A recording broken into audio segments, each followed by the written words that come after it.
Welcome. You're here for this show. Left versus right. Can America last any longer? We're going to talk with conservatives and liberals. I'll play the part of a lefty liberal today. My longtime colleague, Alu Axelman. It's Elliot Axelman. He goes by Alu. I met him. Actually, I met your dad through you. Your dad is a great man. Love your dad. He's an official Jewish rabbi. Alu has been studying conservative politics for a while. Originally, he had moved to New Hampshire, helped out with the movement there. He's moved to Virginia. He's been studying the conservative side for a while. We originally wrote a book together many years ago. There it is right there, The Progressive Solution, where we agreed that America would be better if conservatives followed their will and let California leave, and that it would be good for liberals and conservatives. On the other side is the pocket guide to killing gun legislation with the beautiful Miss, I'll only say this one time, the very beautiful Miss Axelman. Glad that she's part of the show too.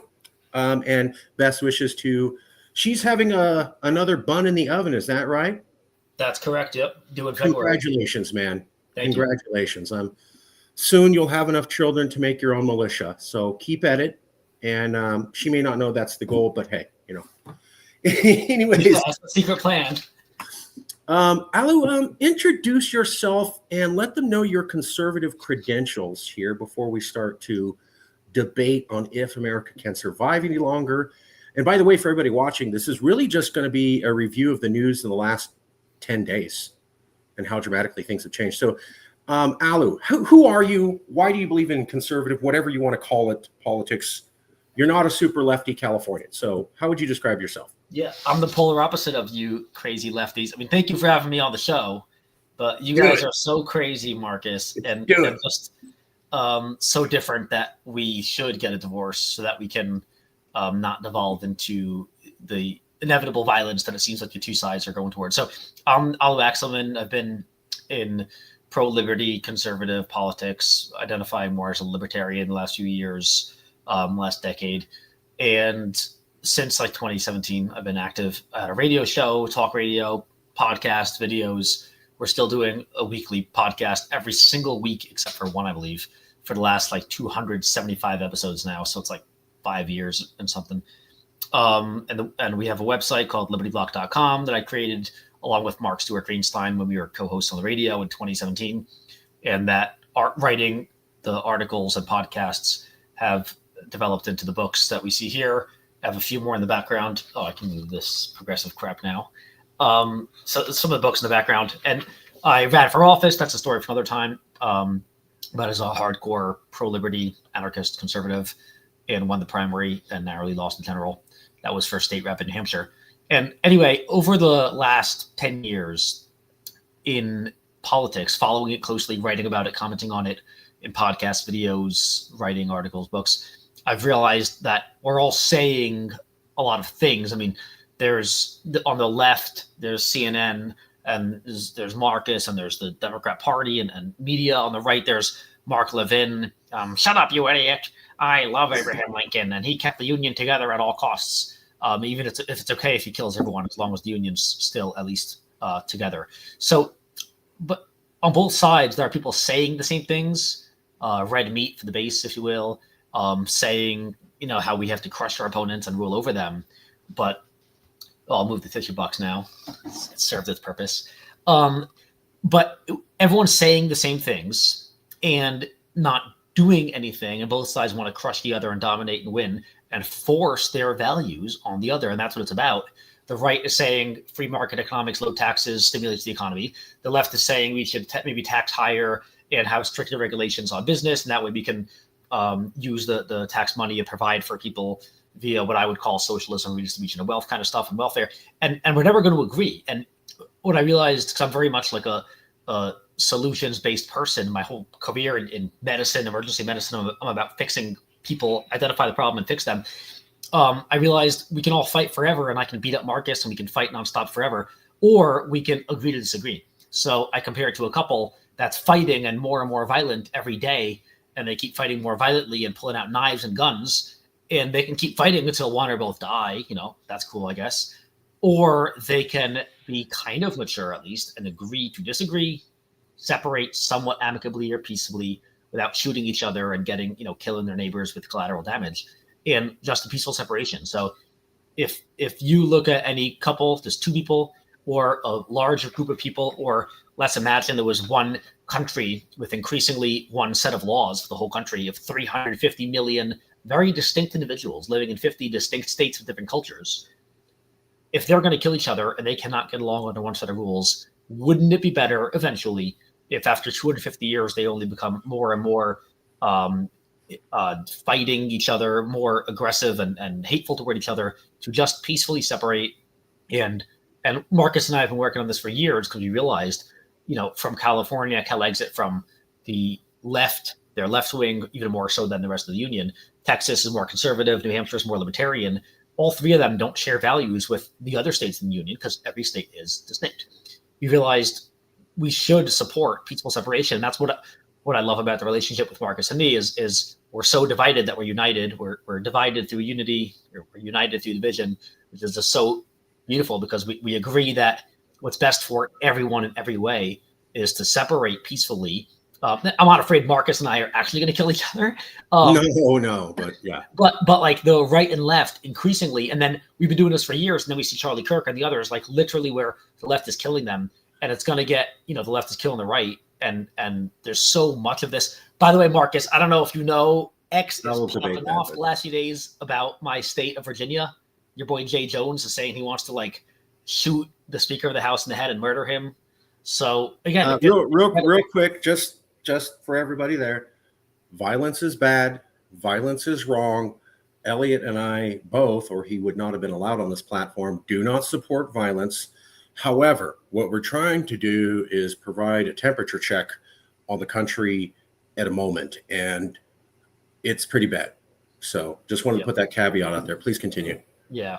I think I was pretty much done. I mean, we agreed even before Kirk and a lot of the other stuff, before the temperatures gotten hotter and hotter. We thought years ago, we were saying in 2022, 2023, we were saying it's bad with Trump and Biden, even before with Obama. I mean, the union's been divided for a long time. I could say since 1850s. I could say since, if you go back to the founding, you've read Charles Kreitner's book, right? What was it called? Richard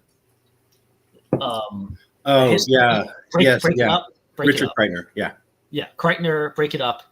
I didn't realize that till I listened to his book on Audible.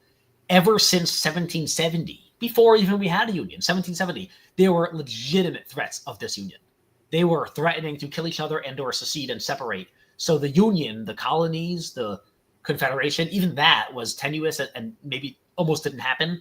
And there were threats every other day, legitimate, real close threats to secession and dissolving union. And then every few years from 1770 through now, he explains in his book with good academic scholarly sources how there was a lot of threats from secession from the North, the South, from everyone. So it's not like we were one big happy family forever. And now crazy Marcus and Alu come around and say we should not be united in the union anymore. It's been Richard Kreitner's center left or average left. He's lefty. He just straight up documents the history of this. And there's been a lot of strong secession movements for a long time, for 250 years. Why didn't my teachers tell me about all this? I think because one nation under God, right? We were forced to do so. We're indoctrinated in this idea that America could never end. It'll go on, and it could never stop. And there was a interview by New York Times where experts in fascism were leaving the U.S.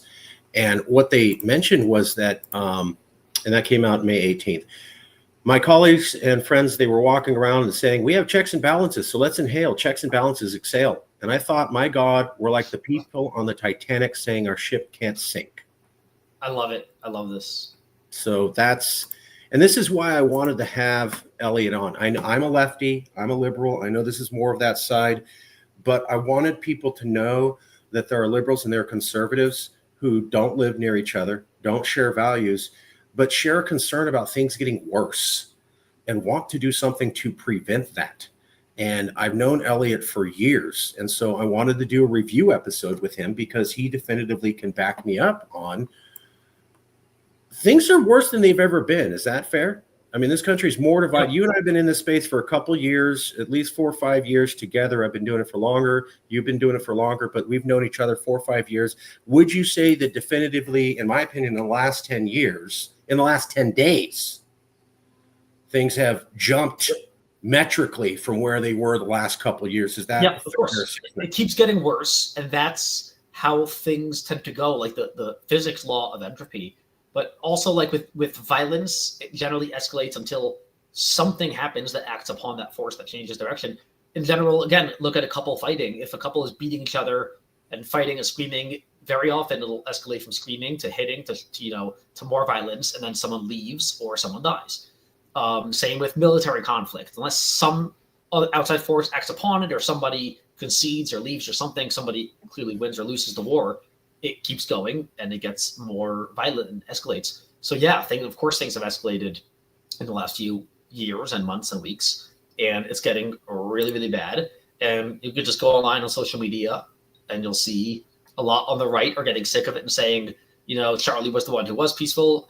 You crazy leftists killed him, and now there's no more peaceful conversation left because you literally killed that guy. So let's go to war.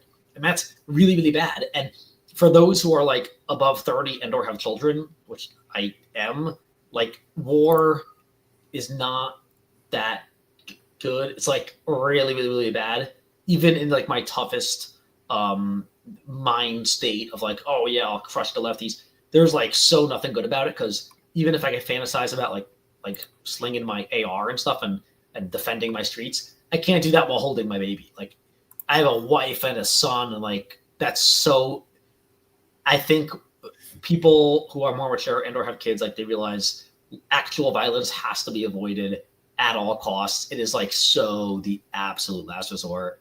Like nobody wants it. I mean, I think there are fringes on the sides, and yeah, it's becoming more and more popular of wanting some kind of bloodlust on both sides, but it has to be stopped. Like there has to be cold water poured on this heat like yesterday. Yeah, and I'll agree mostly. So Charlie Kirk was killed, and that is bad. Charlie Kirk's death has galvanized Republican voters who blame the left for political violence. Is the American left really more supportive of political violence, etc.? And what happened was that a lot of liberals did celebrate Charlie Kirk's death. Not all, but many did.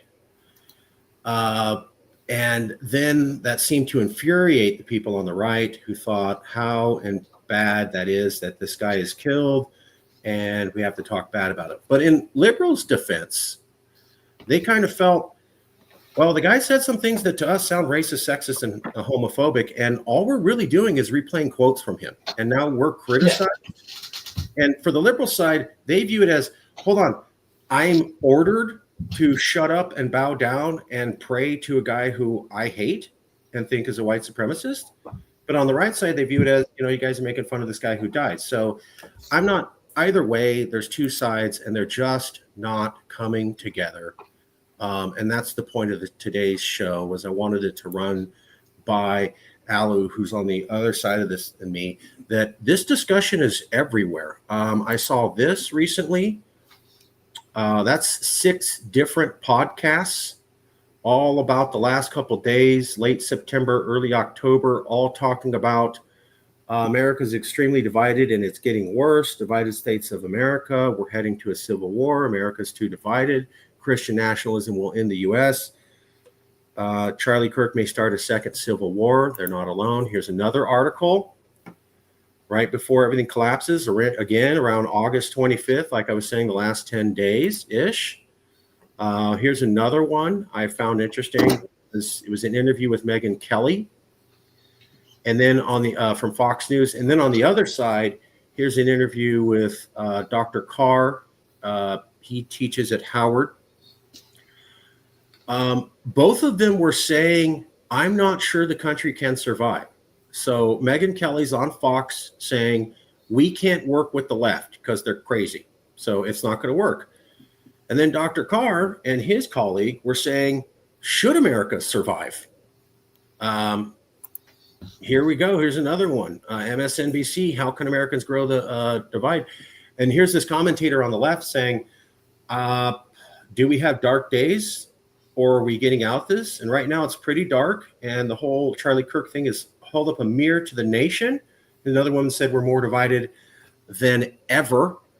That's not alone. You had Marjorie Taylor Greene calling for she's called for national divorce or mentioned it many times. Yeah. Last year. And then, so I want you to think about this. And people are having these conversations. I don't know these people. And here they're talking about it's being divided. And this is just in the aftermath of the Charlie Kirk killing and the liberal reaction to it and the conservative reaction to that. And then I got this from Elliot. These are people online who are conservatives and have said, we cannot live together in a country anymore. The biggest one is Matt Walsh, who made a post with over 6 million views of it. I cannot unite with the left because they want me dead. Massive chunk of America's happy about Charlie Kirk being assassinated. Where does hell does the U.S. go from here? We cannot and will not coexist with demons like this. We cannot coexist. We cannot coexist. I can't coexist with these people. We're not going to coexist peacefully. You get the idea. So a lot of people with 100,000, et cetera, views. What do you think of that? Well, I wrote this book like 2021 or 2022 saying the blueprint for liberty is going to have to be secession, the American flag being burned there, which, Trump wants to like criminalize, and he doubled down saying like he's actually going to have guys arrested for burning the flag. So he can go ahead and come at me and see what happens. So that's fine, because I'm going to go burn a flag on video soon. So anyway, can I just explain to all of the listeners and viewers why we can't coexist? And like, maybe not everyone thinks about this, it's obvious, but people say, why can't the right and left get along? Because it's like we have a preference for red and you Democrats have a preference for blue. And if you have a blue flag and I have a red flag, why can't we get along? We don't hurt each other. And libertarians always say the non-aggression principle is like our ethos that controls everything. It's our basis of our whole belief system. And it just says, don't hurt people, don't take their stuff. And outside of that, everyone can do what they want, whether you like it or not. But here's the issue. The right and the left, they fundamentally disagree about what human rights are.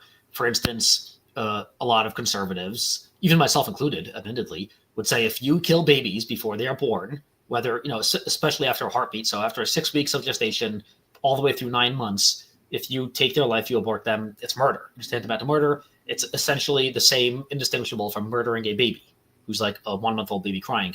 And people on the left say, and you might not understand this, and we might fight. And if you fight me and say I'm horrible, that's the whole point. You're making my point that we can't coexist. So, and I'm sure you're going to disagree with this. So I would say I don't want to share a society with people who kill babies and support it. And that's the issue. We can't live and let live. Democrats and libertarians, half of them are pro-choice. They say, why can't you live and let live? It's not your body. It's her body, her choice. And again, we have such fundamental disagreements about all of the most basic things, like what is a human and what is murder. And if you think something is Democrats, 99.99%, I believe, maybe 100% of those on the left, and like most of California believes abortion is there's nothing wrong with it. It's not violence. It's a woman just exercising her right, just like she has a right to wear a blue shirt or support Democrats. She has a right to abort her fetus. But in the conservative world or my libertarian world, that's murder. And that person would go to prison forever. So again, we can't agree on these things. So if we can't disagree, and I don't have the manpower to imprison every woman who has abortions, and right now it's not feasible. And that would never fly in California. Right. Yeah. What's that? And that would never fly in California. Yeah. So like no, definitely not. Exactly. Yeah. So at least let's separate so I don't have to share a country, which is me. If I share a country with these people, it's like I'm implicitly endorsing them like killing babies, which I'd rather not do. If they're in a different country, at least I can separate it from my mind somewhat. And then I can justify it to me and my colleagues, other conservatives, saying, I know you hate abortion, you consider it murder, especially the religious conservatives, but we're not going to invade another country of California to imprison women for aborting babies, right? That's one more step that would make them hopefully have some reluctance and just a second thought about, do we really want to prosecute that if they're in a different country? Whereas if they're in another state, we can say 14th Amendment, we have a right to life, equal protection, all that stuff, and let's go into California and imprison all the women. So I think and that's just one example. We have so many disagreements. The transgender stuff I could go on and on about for the next 10 hours about transgenders. Yeah. I think, and most conservatives, even more hardcore than me, they believe if you are giving hormones and or surgery for transitioning minors, that's like severe child abuse, meaning you have to go to prison for life. So again, in California, they have just a disagreement on the fundamentals of that whole situation. They say it's medical care, it's affirming, it's doing the right thing, it's mental health care, psychology, and medical care, and it's appropriate. It's about freedom. So we cannot coexist where your neighbor, again, we don't want to be neighbors. If your neighbor is mutilating kids, severe child abuse, murdering babies. Okay. All right.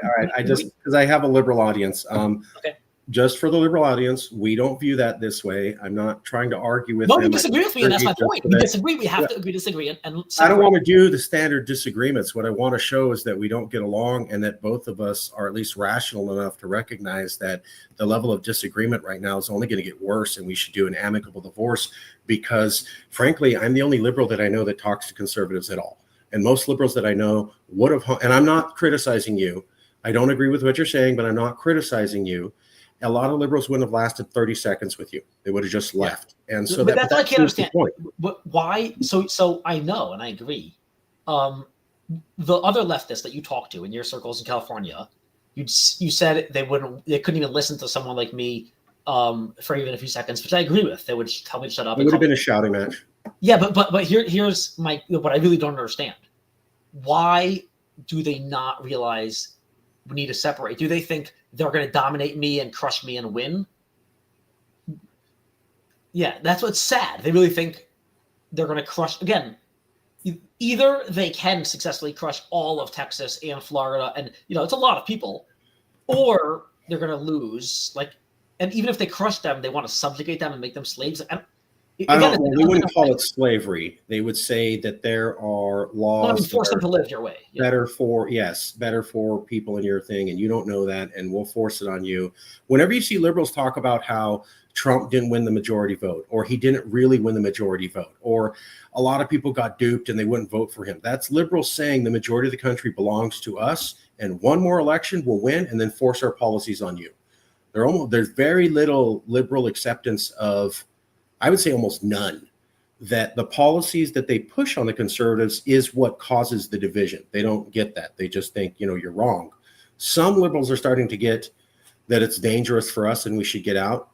But I don't think there's any liberal that gets, hey, your insistence on pushing your worldview on 150 million people who fundamentally don't view that way, and you just saying, well, you don't got it right and you don't know what you're doing and I know better than you, is a recipe for war. They don't get that. It's a mechanic level of denial. Yeah, at most we have some liberals recognizing, what we've done to conservatives they could do to us. I want to get out before that happens. But there's not really a recognition of, we're aggravating this. For example, when they were talking about, and I call Trump a Nazi, but at least I have some idea that might aggravate the language. If you talk to liberals, they have no idea of that. They're like, well, but he is a Nazi, so it's totally fine for us to call that, and it doesn't cause anything. No, I don't think liberals are to blame for the shooting, but I at least am aware of how the language can hurt, and I just don't find that on their side. So that's a great point. So again, and I heard this years ago, and I even thought it was pretty important back then, but now it's really, really serious. The dehumanization that the Nazis did to the Jews in 1930s to set up the murder of millions of them in the 1940s by saying Jews are disgusting, filth, rats, they're not human, they're subhuman. And it's been done to, probably everyone, black, white, this, that, old, young, men, women, a lot have been considered not human, and it's dangerous because that allows for people to believe it's like killing a non-human, like killing an ant. And I don't blink twice when I kill an ant. So that's dangerous. And again, I'm the biggest free speech absolutist in the world. I'm finishing up a book and publishing it in a few weeks, all about free speech absolutism. That being said, I'm almost starting to entertain the ideas that's problematic when people have been saying for years on big platforms, Charlie Kirk is a fascist, horrible bigot, Nazi, because to some extent, whether it's 1% or 80%, that is contributing to those believing killing him. He's not killing a human. It's killing a fascist bigot who's evil. And it's actually utilitarian in the sense that it's making the world better and saving lives because he's a Nazi who will be responsible for killing millions. So they contribute to that. I'm not saying they should all be imprisoned, but they're contributing to that. And that's why this rhetoric, I can't believe I'm saying this because I'm a free speech absolutist and I hate this crap, but this rhetoric is getting dangerous. I've heard politicians say that line, but it is making things justifying killing people. And even I even don't even like it anymore when the right says it, like communists aren't people, the only good communists, the communists. Saying communists aren't people, again, it's implicitly saying it's okay to kill them because they're not people. They're like animals or bugs or or the way Stephen Miller talks about Latinos. Got a lot of good stuff out of him. He really hates the hell out of us. The way that he like foams at the mouth when he talks about it. His speech at the Charlie Kirk funeral, which many experts have said he lifted language from Joseph Expletive Goebbels. I'm not joking. I got to tell you, that makes me feel very warm and friendly inside as a Latin person. Just the seeing the way that he speaks and the kind of power that he has, and him and Ton Homan getting on TV and saying, hell yeah, we can pull you out of your car if you look Mexican. As a Mexican person, hey, that's a country I want to be part of, right? So we're not, I was talking to some of the conservatives that you know, and they're like, why don't you move to Virginia? And I'm like, because I would hate it. And they go, but you said all these things, low taxes, low regulation. And I go, but let me start telling you all the liberal things I believe. And it turned quickly from Mark, you're one of us, to how the hell do you believe that? And I'm like, because I'm a minority. I'm here in California. I have gay friends. I have transgender friends. I have other people. I know black people. All the people here want to be protected and they want their freedom. Now, I understand how the conservatives see it because half my family's conservative and I always stayed in contact. But I also get the values here. It's viewed as freedom. It's ironic that the right is about freedom and the left is about freedom. They just don't use the word. Their ability to have transgender do whatever they want is freedom to be whoever you want. The ability to have gay people do, it's freedom to do whatever you want. Abortions for women, freedom to be you. So we're all talking about the same thing. We just have different views of it. I come down to, what side do you want to live with the heirs of? There is no perfect society. It doesn't exist. Do you want to live in a society where no abortions happen, but a little bit of racism happens? Or where there's no racism, but people can pretty much get abortions every other day? And I think you have to pick between the two, and we're never going to get a pick. And you're going to have to make an imperfect choice between two. Yeah, and it's that, but that's only one, that's two examples. Like, abortion, racism. There are 100. There are 100 important issues. Sure, but it still splits up in the left, right. Exactly. So it's like that compounded, like exponentially, by a lot more. There's no way on 100 issues that 350 million distinct people are going to live in a country that is even, forget perfect, just even acceptable, just amenable, livable. That's on even some of the issues, even half. I remember Roe v. Wade hit, and people in California were upset, and so many liberals got on TV and go, some Republicans have to be upset with this, and some Republicans have to realize that they're taking away rights. And I started turning to some of my fellow liberals, and I go, you know what? I found those Republicans. With my work with Cal Exit, I know a bunch of them. And they'll work with you to back a return of Roe v. Wade. Here's the thing, though. You got to be okay with them saying, I want more gun regulation. I want less taxes. I want this. And all the other conservative stuff you hate, you have to be totally cool with. And then you can get them to join your Let's Return Roe v. Wade coalition. How many liberals do you think join me on that quest after talking loudly about how they'll work with conservatives to make it happen? There's so many issues. There are so many issues, and it's not like you can pick what you want. They just said it was an existential crisis, and then I go, great, existential crisis, that means this is the most important issue and all the other issues aren't. So you're willing to sideline those issues for this one because you said existential crisis. Here's the conservatives, zero takers. The moment I said these are church-going people who are going to be a little bit more religious and they're going to want more gun freedom, disgusting, I want nothing to do with them. Well, hold on, you said the most important issue was abortion, not guns. I got you the coalition. Hell no, I don't want to have anything to do with them. So what was all that talk about how you're going to make a coalition with people who realize this one issue is wrong? Liberals won't do it. They won't do it when it actually comes. And they wouldn't have the numbers because, there are a lot of leftists who would say abortion is the number one issue, but still, to them, are other issues that are very important or close to as important or equally important. The immigration, the LGBT stuff, the wars, the perceived racism, education, taxes, welfare. There are so many issues. They're never going to get all they want from the United States of America. Maybe if they have just California, they can get what they want or most of what they want. But as a union, there's no way one set of laws, which now that there's no more states' rights, pretty much, it's all one set of laws. There's no way it can make everyone happy or even anyone happy because mathematically speaking, if you do the math, the 350 million Americans, they're all different. Even if there are only 100 major issues, there might be more, but there are 100 issues, the war, the peace, the economics of it, the welfare, healthcare, 100 issues. There might be 0 people who would say they're mostly or even somewhat satisfied with the majority of issues, the way it is under one set of laws. That's going to bring us to this. A lot of voters think that America's political visions cannot be overcome. And what grabs me is this poll's looking at 2020 to 2025. It's not looking at the last 70 years. It's looking at the last 5. And it says somewhere around October 2022, we passed a moment where now 2/3 of the country thinks we can't come together. By the way, that is Republicans, Democrats, and people who are not party aligned. That is Midwest, South, Northwest. That is old, young, middle age. That is Black, white, Latino.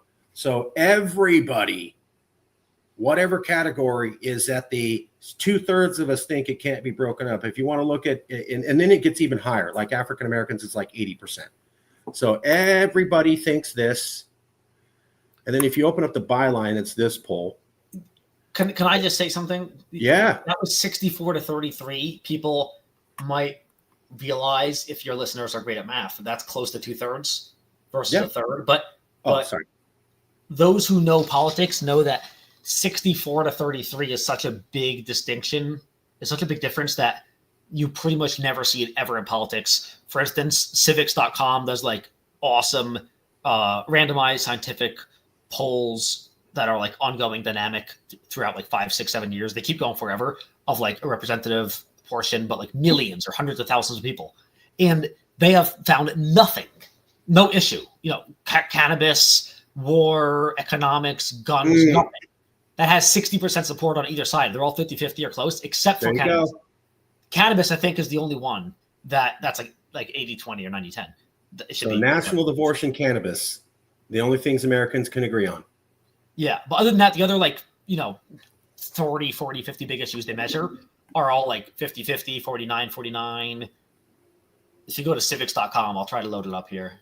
Yeah, here's one showing how it's changed. Used to be polarization has moved up ahead of democracy, Republicans. It's approaching the inflation level, and that's relatively recently. So that's the only point of that poll, is just to show we're at the point now where people are talking about Charlie Kirk and the wake, and it's only been about 10 days, and this is what they're saying. They can't address it. What grabs me is this one. So if you look at this poll, you can see there's some fluctuation. The people who were saying that we can't come together, at the far left of the poll, you'll see January 6th attack. So there was some divergence there. But then there's another yellow line, and that's showing the deaths related to COVID dropped by 90%. So you have January 6th, things get bad. But then COVID starts to get better. And according to this chart, it starts to bring people together. Yeah, under a massive crisis like 9/11. Under a massive crisis. Hey, we just don't want to die, right? And that's a great point. Doesn't mean the issues were solved. It just means maybe people cut down on their hate because they're scared about dying together, right? So, but here we go, and it's a straight line. Everything's okay. And then boom, Trump assassination attempt. Country comes together a little bit. Not as much as with COVID, and then it goes right back to the trend line. See that? To the right of those yellow polygons, it goes right back to the trend line, and now we're at 2025, and it's just split to where it's going out. So you had periods where it got worse, then it got better, but it doesn't seem to come together any closer than this trend line of about, I don't know, 50% and 30%. The trend line is most of it. So this is just showing that it's gotten really bad in the last couple of years. You and I are talking about this now. COVID kind of brought people together, but that was a national emergency where people weren't really coming together because of a similar opinion. It was just the threat of living. And then with Trump's assassination, there was a little bit, but it kind of went right back to it. It seems like almost nothing is going to get people to come back together again. How do you feel? What's happens in the next couple months or year? Well, I was going to ask if I could share my screen. Share your. Oh, here. Let's see. It's just going to keep. No, I'm going to do it. I don't know if you need to give me permission. Jeez. If you email me a graphic, I can show it. Yeah. No, I got it. I can figure this out. I'm pretty smart. So, are you seeing this? Yeah.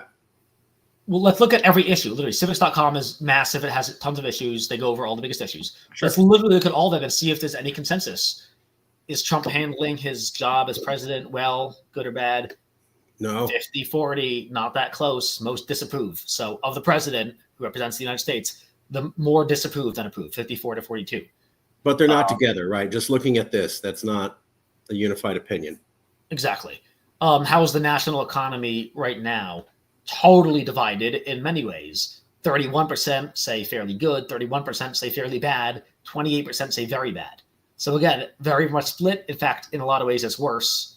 There's a bigger number saying that it's worse, the economy of the United States. Are things getting better or worse? 54% say getting worse, only 33% say getting better. So people believe we're on the wrong trend even. So again, this is so bad in so many ways. Financial situation, staying the same or getting worse, only 19% say getting better. That's interesting. I would have thought it would be a little better than that even. Okay, more inflation, more stuff. Let's go to gun control. 53% say they want more gun control. Only 42% agree with me. So again, I'm in the minority here. It's split, but I'm in the smaller minority. 42 oppose gun control. 54% want stricter gun control laws.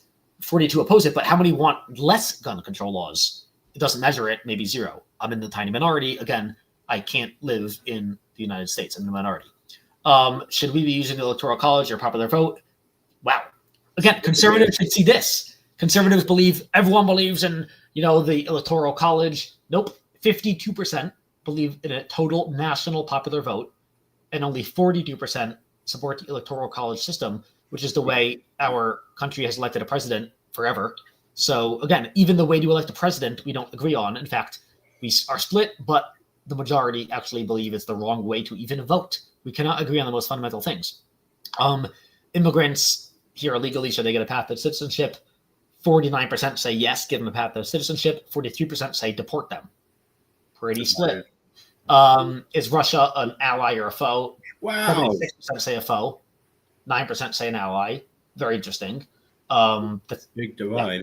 A lot of ramifications. Kind of a consensus, but that's actually even more complicated, and that's bad. BLM support. 42% oppose the movement. 41% support. That has flipped back and forth. Last I checked, the majority support it, or a plurality more support it. Again, bitterly divided on a very big fundamental issue. Now, here there's almost kind of some consensus. Let's see what this is. Do you believe the country is headed in the right direction? And actually, people agree we're going in the wrong direction. So the only things people actually agree on, this is 59 to 36. The biggest things, and this was a lot higher more recently. Now with Charlie Kirk, there's a bit more unity in this sense as far as the polls, and maybe U.S. bombing Iran. Maybe there's a bit more unity. Not even sure why. But historically, it's been closer to 65 or 70% saying, like over 70% sometimes believe that we're in the wrong direction. So the country's heading in the wrong direction, and it is not going well. And we should, therefore, the conclusion after this is we should split up, because we've tried this experiment for 250 years and it's not worked, and it's only gotten worse and worse and worse. So one of the things that I've written articles about this, and the Blueprint for Liberty is about this. I have a whole chapter about these polls. We disagree on almost every fundamental thing, and one of the few things we agree on is that the United States is not doing well, and we should probably split up. That's what we agree on. That's possibly the only thing. And this poll kind of backs up where you and I are at. I think you and I are a microcosm of what this poll's showing. That was a great point. The only thing that people can agree on is we should not be with each other. And I also want to say that, don't look at it as a sad thing. Look at it as a thing that's going to keep people alive and prevent bad things. This is the good thing. This is divorce could be a good thing. Divorce could be a good thing. It can allow people to actually be happier and move on and live their lives. Yeah, and it would prevent anything worse from happening.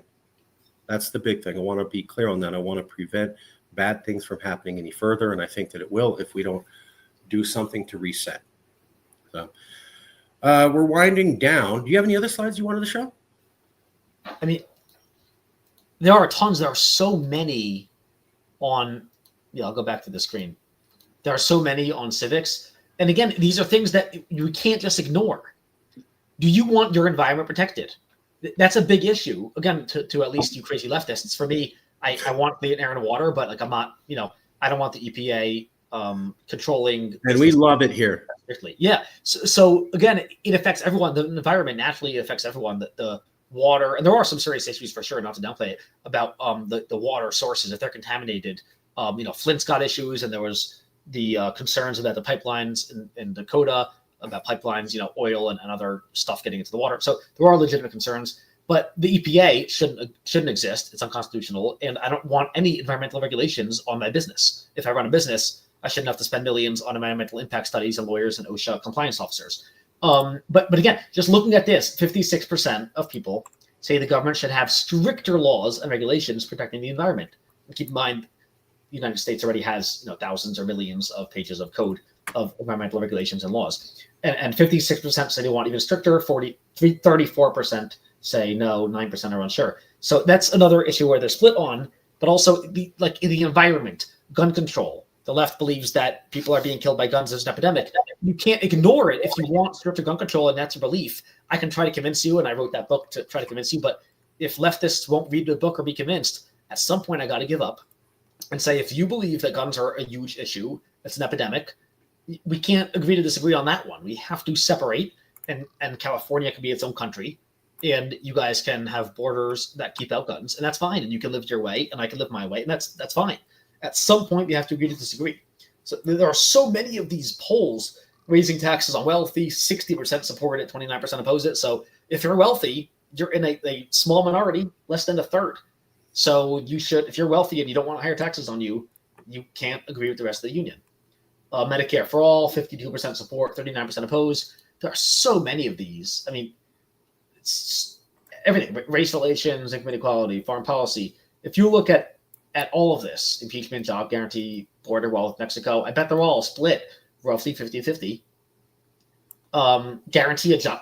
Should the United States guarantee a job to every American who wants one, like a government works program, socialism, communism? 48% say no, but 36% say yes. So they kind of want a socialism, communism kind of thing. Impeaching Donald Trump, 52-45.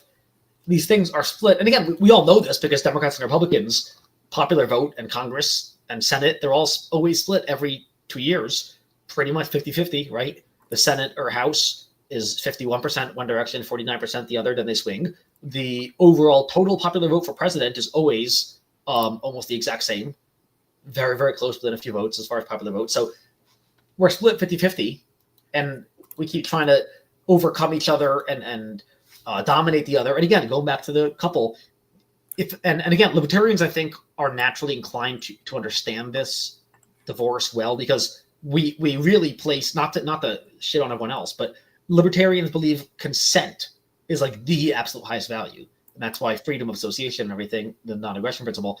So imagine there's a husband and a wife, and they both want to fight and dominate each other, and they have polar opposite points of view on everything.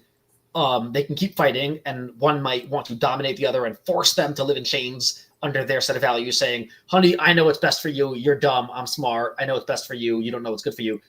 And dominate them. But what kind of marriage is that? It doesn't sound very good or healthy at all. Like dominating them and forcing them to live under your will because you're threatening them with like violence, like under force. Libertarians are very much about consent and peace. And if a woman doesn't want to be with me, I'm not going to force her by violence, like tie her up and make her stay in my house. That's not marriage. That's like, slavery. That's violence. So like the right and left right now, both. And I've talked to conservatives on X and even people in real life the last few weeks. I'm like, do you not realize you got to separate? Like, we fundamentally disagree about like all the major issues. And they're like, oh, no, we got to beat them, crush the left, dominate them. And I'm like, no, one, you can't. It's 50-50. It's a Sisyphusian struggle. It's like, it's never going to end. But even if you could, do you want to live in that kind of union where one half is dominating the other half? Or just separate peacefully? And the left and right, they're both guilty of this.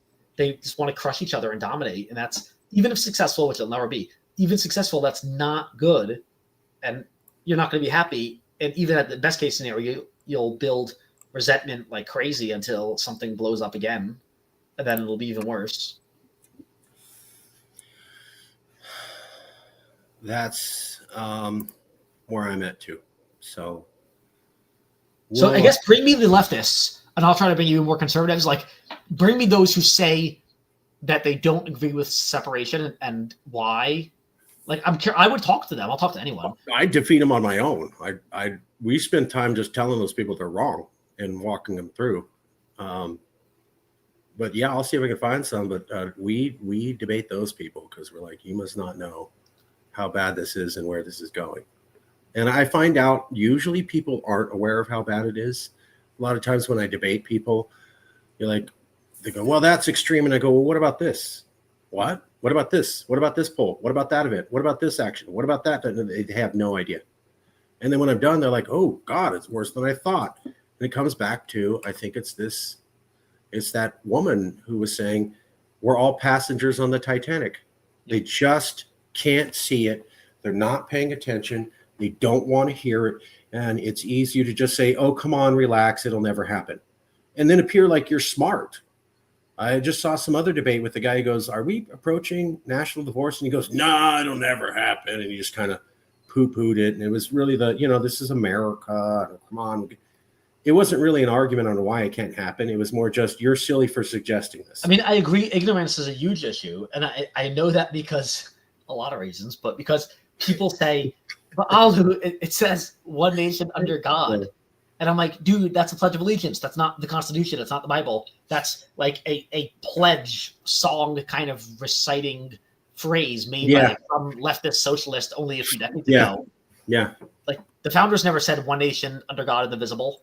Yeah. I don't think even Francis Bellamy said it. I think it was added later now. So, like, people say, oh, no, we're one nation under God, indivisible. Where does it say indivisible? Francis Bellamy wrote it or someone later wrote it decades ago. Who cares? But they're so ignorant of that. That means they clearly don't even know anything about the 10th Amendment. They clearly know nothing about the founding.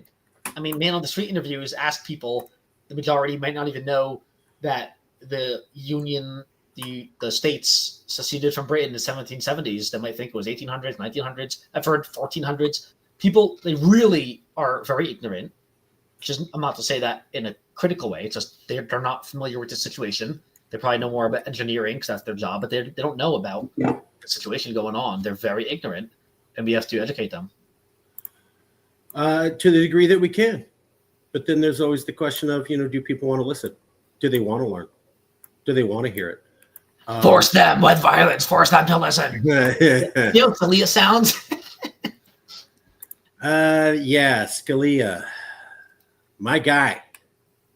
My man. What did Scalia do? Wasn't he one of them said recently, like, you can't make us do anything, and we're forcing it wasn't Scalia. Who was it? It was another guy. And it's like, yeah, we have this revolution and we're going to force it on you.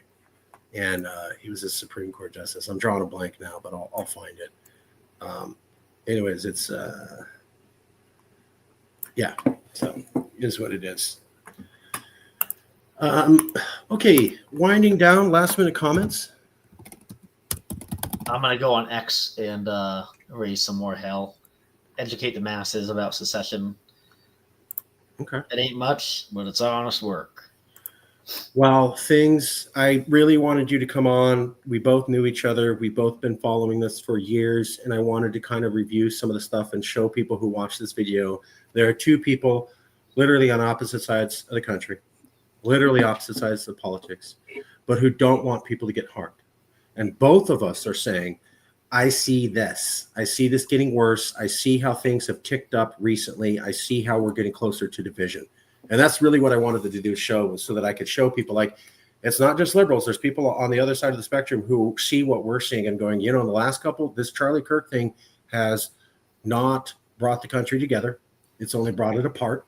And it's pretty bad. And it's at new high levels that people who have been following this topic for years have never seen before. So we've hit a new high plateau of division that nobody's seen before, and multiple people from different perspectives are concurring. That was the entire point of the show. So wish you best on the baby. Yeah. And thanks for having me on. It's always a pleasure talking to you. I'll call you later. We'll catch up, and I'm still playing phone tag with your dad. So yeah, cool. Will this go out as a podcast as well as video everywhere? No, it's just video, but I'll send you the thing tonight. Yeah, well, if you don't put it up as a podcast somewhere, maybe I can. You can put it up as a podcast for sure. Do whatever you want. This is yours as much as it is mine. Maybe I'll put it up on Liberty Block and profit off of it. You can absolutely do that. I've given you guys other stuff. You can totally do that. Hey, because we want conservatives to see that there are some liberals that can negotiate. We're not all, look, I share the values. I just recognize that you kick a dog and you kick a dog and you kick a dog and you kick a dog. One day that dog bites, right? Well, I had every good reason to kick that dog, and the dog needed to be kicked. Sure, dog's still going to bite back. That's the thing about resentment. People not recognizing it. They're just like, no, we just keep kicking that dog because it's the right thing to do, and the dog doesn't know what's good for it. Well, whether all that's true, at some point they're going to bite you, right? That's just the way that it is. And I see people recklessly kicking this dog like, oh, no, what's wrong? I'm like, you're just going to get bitten here. I can see we're just days away from you getting bitten and going, what did I do? How come this happened to poor me? I'm just a victim. And it's like, well, sort of, but also these conditions have been growing and you've been helping to feed them. You've been fertilizing this environment, whether you were aware of it or not. And so I view it as a thing where I need to convince liberals how to save ourselves against their own wishes. And that's the goal that we're doing here. And I think you have some of a similar goal with conservatives, is like, guys, it's not working. This more attempt to try to bring it together means that we're just going to be beating each other down more. Like, hey, let's come in together means you do what my side forces you to do.